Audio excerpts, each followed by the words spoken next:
Eu sou a Silvia D'Amico, profissional da área de desenvolvimento humano, e começa agora o programa Neurocomando aqui da TV Humana. Sejam todos muito bem-vindos. No episódio passado, eu falei sobre os 5 elementos-chave da inteligência emocional, certo? E nos aprofundamos um pouco no primeiro elemento-chave, que é a autoconsciência. Se você não viu o episódio passado, corre lá, você procura lá na TV Humana e acha esse episódio para que você acompanhe a nossa caminhada aí de 5 episódios falando sobre os 5 elementos-chave da inteligência emocional, ok? Muito bem. E hoje nós iremos nos aprofundar no segundo elemento-chave, que é a autorregulação. O que é a autorregulação? Ela refere-se à capacidade de controlar e regular o próprio comportamento e emoções. Então, são pensamentos, emoções que são vistos de maneira consciente e adaptativa. E em um contexto de equipe de trabalho, isso implica que os membros, eles têm a habilidade de gerenciar as suas emoções, de lidar com desafios e manter o foco nas metas estabelecidas. Eles podem contribuir para um ambiente mais produtivo e colaborativo também. Então, para desenvolver a autorregulação na equipe de trabalho, é essencial promover como é que eu vou dizer para vocês, a comunicação aberta, né? E estabelecer metas claras e oferecer feedback construtivo regularmente. Para nós, é importante que a gente veja, né, essa situação de feedback. A gente fala muito em feedback, mas nem sempre o feedback ele é formalizado ou feito de uma forma adequada. Às vezes a pessoa faz, no contexto dela, ela achou que deu um feedback para esse funcionário e esse funcionário não entendeu que aquilo era um feedback. Então, é preparar esse terreno, é preparar a pessoa, é preparar a equipe para que ela receba um feedback construtivo. E muitas vezes um feedback também que seja, que tenha um olhar um pouco mais delicado na função, mas que aponte para ela quais os erros efetivamente que estão acontecendo e onde eles devem ser orientados e como eles devem fazer para voltar ao ponto inicial e aí sim fazer com que as coisas aconteçam desta forma, tá? Além disso, né, criar um ambiente de confiança e responsabilidade mútua que pode fortalecer a autorregulação entre os membros da equipe. Então, se vocês perceberem, né, quando a gente fala sobre inteligência emocional, quando a gente fala sobre liderança, né, com a inteligência emocional, nós estamos sempre falando em pessoas, nós estamos sempre falando em emoções. Isso é muito importante ficar assim muito nítido para vocês, porque é o que eu volto a falar e bato sempre na mesma tecla. Nós, como seres humanos, nós somos pessoas, seres difíceis de dominar em questões emocionais, né? Então, quando estamos efetivamente dentro de uma equipe de trabalho, quando nós estamos dentro de um ambiente corporativo, as emoções elas se mesclam.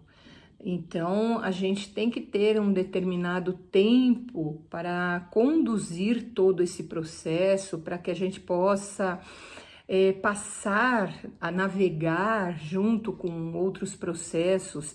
Então, isso tudo é muito importante nesse meio, efetivamente, né? Então, quando falamos nessa parte de inteligência emocional, você tem que ficar atento tanto nas suas emoções e comportamentos, quanto a dos demais da equipe. Por isso que a gente não tem tanta facilidade em lidar com pessoas. Se vocês pararem para pensar, ninguém chega diante da mídia e mostra uma equipe de trabalho efetivamente concreta e que atenda a todos esses princípios.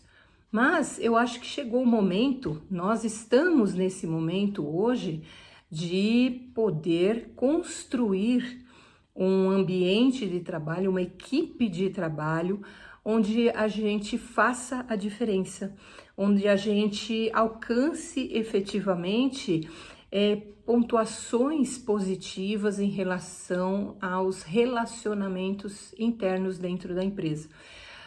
É muito simples trabalharmos com os clientes, é fácil falarmos com determinados departamentos, porque eu gosto mais daquela pessoa ou porque eu me dou melhor, eu me simpatizo melhor com a outra. Mas quando encontramos algumas dificuldades, nós realmente voltamos um pouco atrás.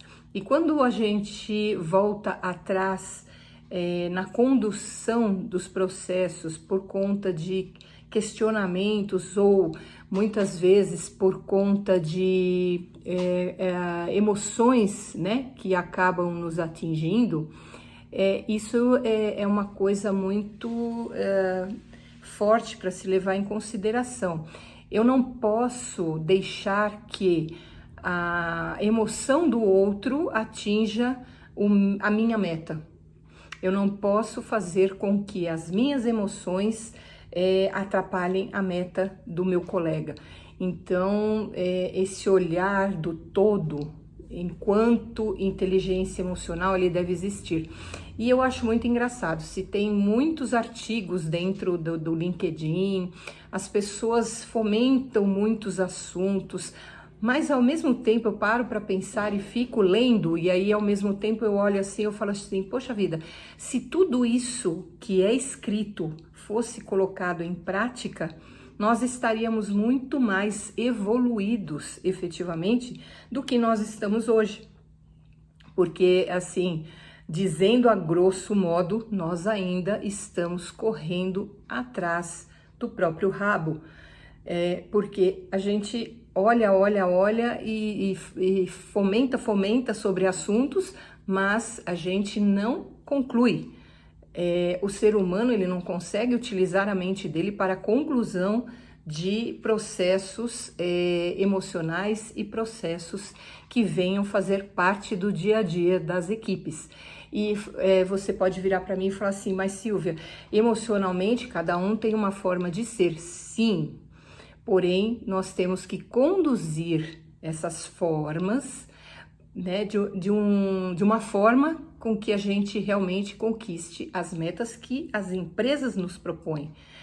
Enquanto líder, eles vão me propor que a minha equipe a minha equipe dê esse resultado X no final do mês. E como que eu faço para que eu conduza todos os processos dentro do time, sendo que cada um eu tenho que realmente conhecer, que cada um eu tenho que visualizar como ele vai receber as informações, como ele vai tratar essas informações e como ele vai dividir essas informações com seus colegas de trabalho.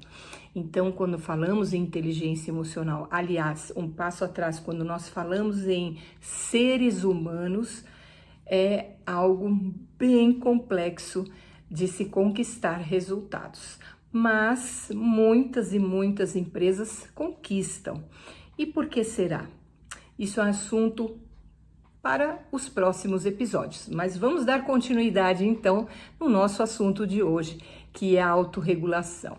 Então, como trabalhar a autorregulação de uma forma que todos da equipe entendam como isso deve funcionar, né? Então, se você tiver aí uma fórmula que você utiliza, manda um e-mail para a gente aqui e fala com a gente, dá a sua opinião a respeito desse assunto.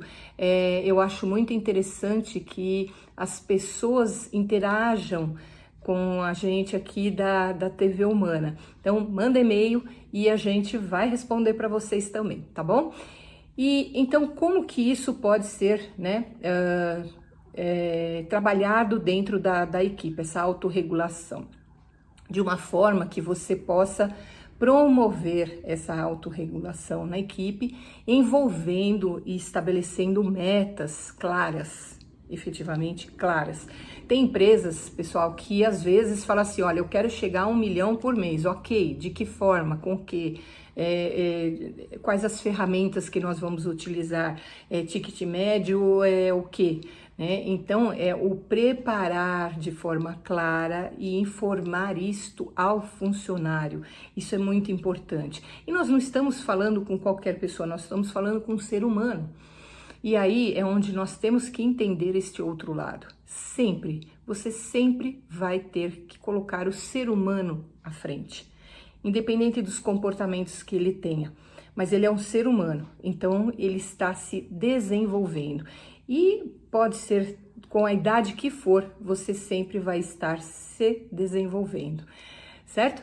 E aí, encorajar, né, a comunicação aberta e fornecer autonomia responsável. E o que é autonomia responsável para vocês? Vocês já pensaram nisso? Essa autonomia responsável, ela refere-se à capacidade de tomar decisões e agir de forma independente, mantendo a responsabilidade, obviamente, né, pelas consequências, promovendo um senso de responsabilidade e também de autodisciplina. Quando você passa isso para um funcionário, né, que você olha para o funcionário e fala, ok, eu vou te passar a responsabilidade desses resultados, certo? Você tem que tomar algumas decisões, tá? Sozinho, você vai lá, resolve isso com o cliente, veja, você dá uma autonomia responsável para esse funcionário. Você tem que entender, né, que esse funcionário ele tem que ter esse senso de responsabilidade.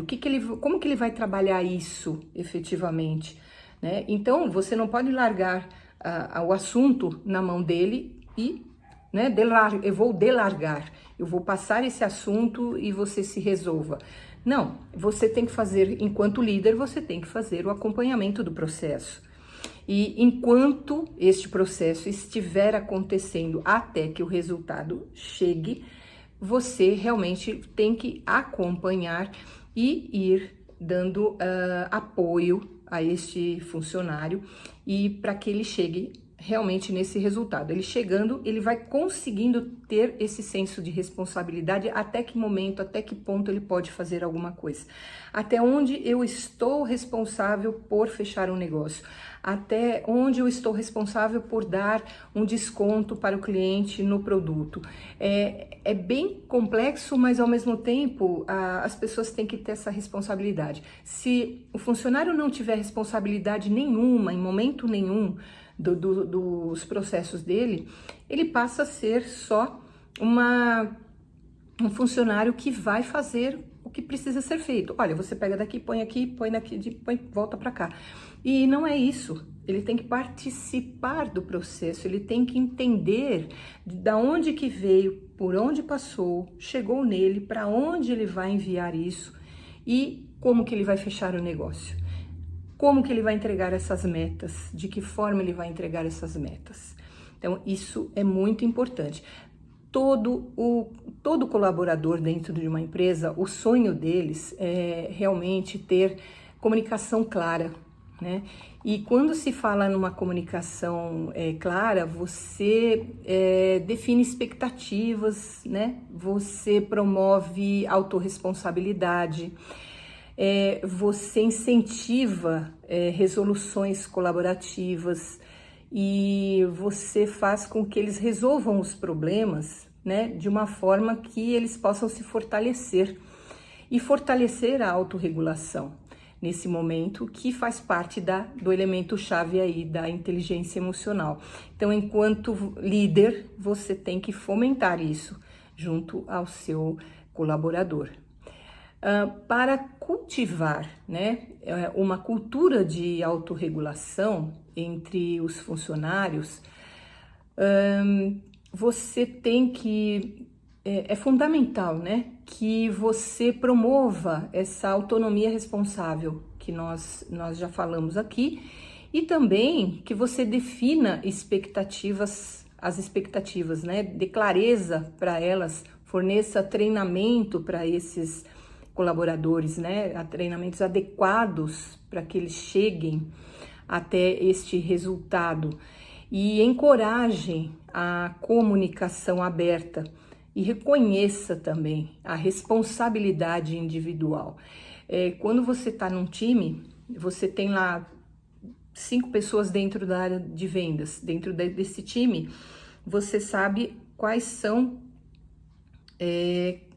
as funções de cada um. Isso é muito importante para o líder. O líder saber qual é a função de cada funcionário dele. O líder saber qual é o ponto forte de cada um. É conhecer cada um para colocar na função efetivamente correta. Às vezes você está pondo alguém para negociar e essa pessoa não é negociadora, né? Ela é receptora de informações, mas nada, ela não vai fechar negócios. Então, é muito importante que se veja o perfil de cada um. Quando a gente trabalha para dentro, agora olhando um pouco para dentro do RH, né? Como líder, nós temos que olhar para o RH também. Então, quando eu passo uma informação para o RH, o que eu estou dizendo para ele? Eu quero um funcionário com esse perfil, por quê? Porque ele vai trabalhar com a venda direto com o cliente por telefone. E de repente, se você não deu esse pequeno detalhe, o que vai acontecer? O RH ele vai trabalhar, mas ele vai pegar uma pessoa de repente tímida, mas que é expert no assunto de fazer fechamento de negócios, ok? Mas não é uma pessoa de público, não é uma pessoa que vai querer fazer a comunicação verbal via telefone, via pessoalmente, com aquele cliente. Então, como que eu fecho, né, essa informação, se eu estou trazendo um perfil diferente do que eu preciso? Então, cada olhar que eu tiver dentro do meu time, para cada uma das pessoas que estiverem lá comigo, esse olhar ele tem que existir, porque senão eu coloco essas pessoas em lugares estratégicos diferentes daquilo que compõe a personalidade dela, que compõe o perfil profissional dela. E olha que interessante, a gente muitas vezes erra feio mesmo, trabalhando com uma equipe grande ou pequena, de forma que a gente subutilize, né, digamos assim, o perfil de cada um. Então, o que um sabe fazer melhor do que o outro? Essa é a questão. Você conhece o seu time, você sabe quais são as responsabilidades e quem assume essas responsabilidades. Então fica a dica, né? Para quando a gente for realmente fazer a tratativa com o RH na hora de fechar um perfil, então vai muito mais além do que contratar um funcionário. Não é pegar um candidato e colocar para dentro da empresa, mas vai muito além, né, esse estudo do perfil de cada pessoa que vai fazer o que dentro da empresa. Esta pessoa está adequada ou não? Muitas vezes a gente encontra empresas pequenas que fazem muito isso, né? Elas trabalham o perfil assim, o cara falou que sabe vender, que fechava meta lá onde ele estava, ele trabalhava lá no lanchonete X, famosérrima, e fechava, batia metas, que legal, vou trazer ele para mim. Só que o que ele vai vender para mim? Ele vai vender madeira, né? Então, como que ele vai fechar essa meta? Não vai bater, né? Então, assim, cuidado, líder, cuidado, gestor, na hora de montar o seu perfil juntamente com o RH. Então, você tem que trabalhar muito isso também, tá? Bom, voltando, né? Vocês têm que estabelecer nessa parte de autorregulação, estabelecer metas realistas e oferecer feedback construtivo. Também contribui para o desenvolvimento da autorregulação na equipe, né? Bom, sobre as minhas considerações finais, digamos assim, da autorregulação, eu acredito que a autorregulação é fundamental para o desenvolvimento pessoal, permitindo a adaptação às mudanças e o alcance de metas, né? Ao promover o autocontrole e a automotivação, esse processo ele contribui para a eficiência nos objetivos traçados. No entanto, é crucial, óbvio, que reconhecer a autorregulação, ele requer prática constante e consciência emocional. Então, sendo um caminho contínuo de aprendizado, né, e aprimoramento, a capacidade de gerir comportamentos, emoções e metas pessoais é um recurso valioso para enfrentar desafios e promover uma vida mais equilibrada e satisfatória, né? Obviamente. Então, o que eu vou dizer para vocês, né? E como eu falei já no episódio anterior, né? Não é fácil ser líder. Aliás, não é fácil viver diariamente esse papel de liderança. Eu acho que todos aí que estão nos assistindo agora e são líderes, sabem muito bem as dificuldades que se encontra, né, diante dessa parte emocional, dessa parte, digamos, de transformação, né, no dia a dia. Enfim, todo mundo que lida com emoções tem um dia diferente do outro, né? Pois ser líder é o processo de transmitir conhecimento, habilidades ou valores, né, de uma pessoa para outra. Enfim, é isso. E então seja esse educador para o seu aprendiz no dia a dia aí. Mas eu tenho certeza que essa nossa caminhada, com certeza, ela vai ter dicas muito valiosas para vocês e vocês só terão a crescer nos acompanhando aqui na Neurocomando, na TV Humana. Espero que vocês tenham gostado deste episódio e do tema de hoje também. Eu sou a Silvia D'Amico e agradeço a todos pela audiência de hoje da Neurocomando aqui na TV Humana. E peço a vocês, sigam as redes sociais da TV Humana. Tem muito material bacana para que vocês possam se desenvolver enquanto profissionais e seres humanos. Espero vocês no próximo episódio e com mais ensinamentos de liderança emocional. Conto com vocês. Até lá!